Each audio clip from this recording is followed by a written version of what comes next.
pada tanggal 30 Desember 1945. Jadi sampai saat ini Bapak sudah seusia kemerdekaan kita 74 tahun. Jadi kepala desa atau penghulu yang di sana tadi itu anak pertama saya. Jadi sejak dari kecil saya di sini hingga sampai pula dewasa,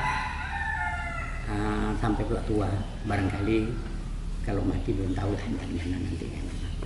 Itu kan urusan kita. Jadi sedikit saya sampaikan bahwa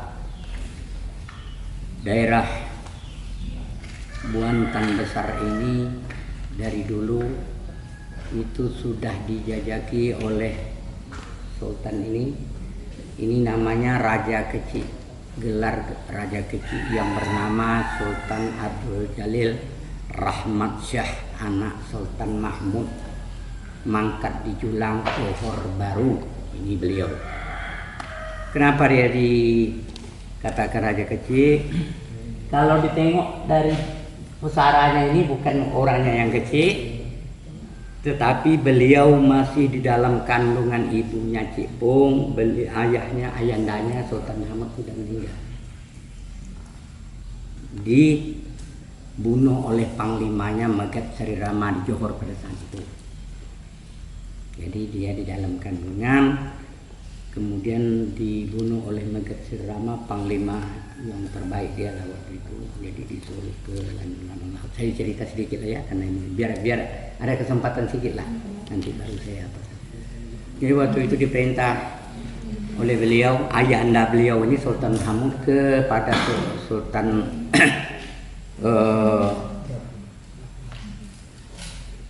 Panglima Megat Sri Rama menjaga lanun-lanun laut di waktu itu.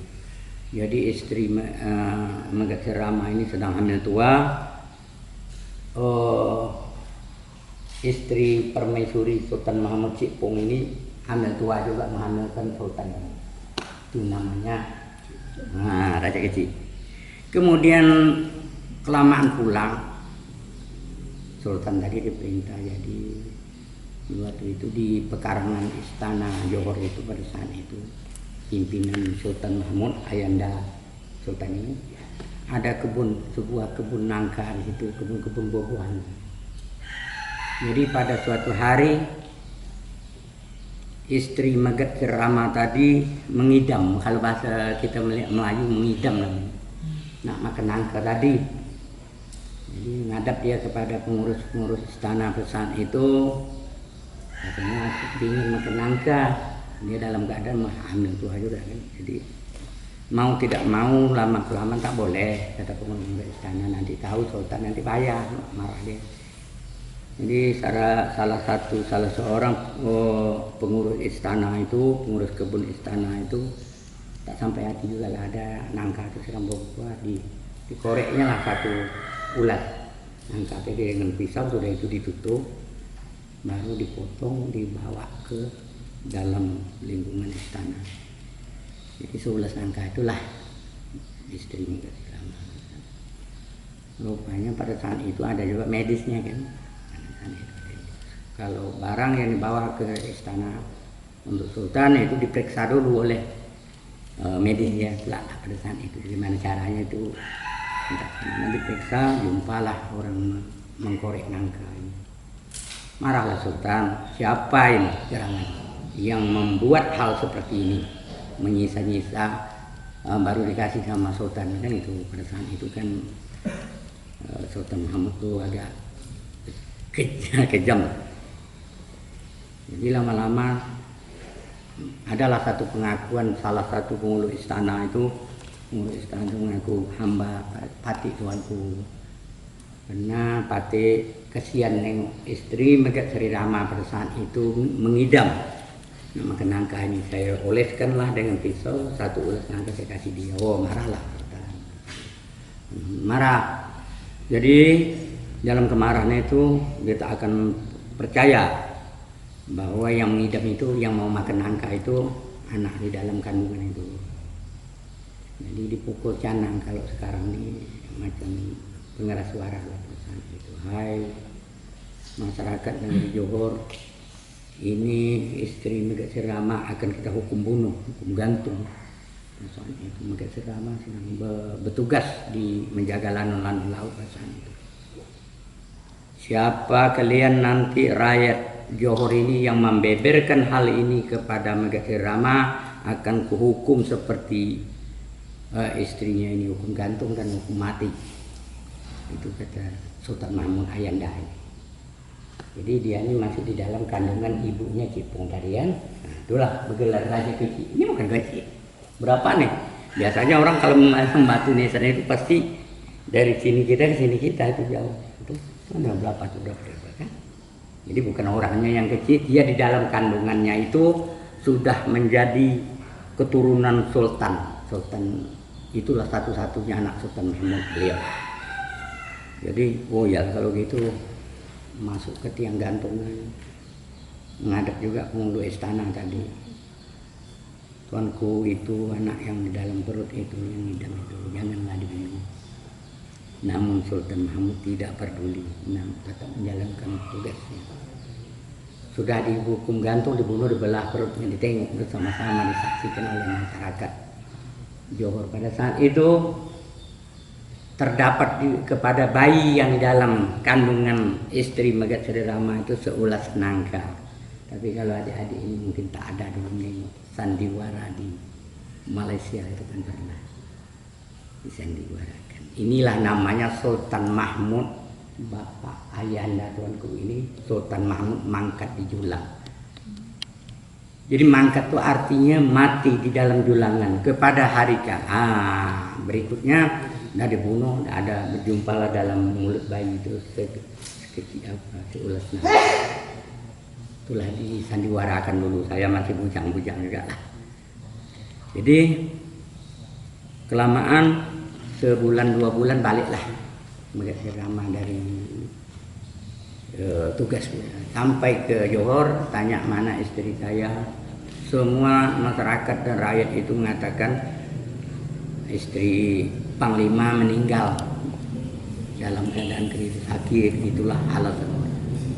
Lama-kelamaan ada juga yang membeberkan kalau membungkus tulang dalam daun keladi itu tetap tembus juga, ya kan, tetap berbau juga. Ada juga orang yang membeberkan bahwa istri Megat Sri Rama itu dibunuh oleh Sultan Mahmud. Berdendam lah Sultan apa ini Megat Sri Rama berdendam. Ya besok hari Kamis saya membuat suatu rencana berduaan dia dengan Tun Habib. Pada saat itu saya akan bunuh juga ini, nyawa akan balas nyawa. Jadi pada hari Kamis, hari Jumat jam 11 kira-kira ayahanda beliau ini Sultan Mahmud ini berangkat di Julang, di dalam singgasana 4 orang. Keluar di situ sudah ditunggu oleh Megat Sri Rama dan panglima-panglima lainnya. Jadi sampai ke situ berkata Megat Sri Rama, "Hai tuanku, pada hari ini ada orang yang akan membunuh tuanku," kata Megat Sri Rama. Lantas menjawab Sultan Mahmud, "Siapa gerangan yang ingin membunuh beta hari ini?" "Hamba," katanya. "Hambalah tuanku," kata Megat Sri Rama. Dihunus kerisnya, ditusuklah Sultan Mahmud. Kemudian Sultan Mahmud kena ikaman keris Megat Sri Rama. Sultan Mahmud pun menghunus kerisnya, menikam Megat Sri Rama. Pendek cerita, sama-sama mati di tempat kediaman Sultan Mahmud. Saat itu hari Jumat, beliau mau sholat Jumat itu diusuk begitu ke kemuliaan Sultan bersama. Udahlah, meninggal kedua-duanya ini. Johor sudah ada yang pro kontra dan segala macam, tidak merasa tidak aman. Waktu itu Cik Pung sedang hamil tua. Sultan Raja Kecil ini yang jelas Sultan Abdul Jalil Rahmat Shah ini, itu namanya. Itu Raja Kecil lama-lama melahirkan. melahirkan pada saat itu udah tak aman lagi di Johor. Kata kakeknya, ini raja kecil ini kalau tidak diundurkan dari Johor, habislah keturunan Sultan Mahmud satu-satunya. Jadi kalau gitu saya jumpa teman saya, ada orang Sumatera Barat. Orang Sumatera Barat ini kan terkenal dengan penjelajahannya dari dulu. Pakai sampan, pakai perahu dia lewat Jambi ke Johor sana. Jadi namanya Datuk Malim. Datuk Malim kata kakeknya, kakek Sultan. Bawalah cucu saya ini kalau di sini. Barangkali kalau di sini tetap dibunuh sama musuh-musuh Sultan. Oh iyalah, Datuk Malim dibawa belayar lewat Jambi, jalan kaki itu. Dari Jambi ke Sumatera Barat jalan kaki. Sampai di sana diserahkan kepada Raja Pagaroyo. Dibesarkanlah beliau itu di Pagaroyo. Sudah sampai usia sudah belia lah, ada 16 itu sudah. Beliau belajari bela-bela diri di Sumatera Barat itu, Raja Pagaroyo. Kemudian udah dewasa dia pernah menjadi tukang suruh Raja Sriwijaya Palembang membawa teka-teka sirih, Raja Sriwijaya Lapisan. Kemudian menikah di sana, dapat putra namanya Raja Alam, itu putra beliau. Kemudian beliau balik ke Sumatera Barat, keluar dari situ dia menghadap kepada mak angkatnya, Raja Pagaroyo itu perempuan ya. Ada yang orang Padang ini enggak? Ada ya. Raja Pagaroyo itu bentuknya sama 5 orang tuh kan. Nah, tapi damannya aja. Jadi katanya, kata Sultan ini, saya mohon untuk bela ayahanda saya yang terbunuh ke Johor.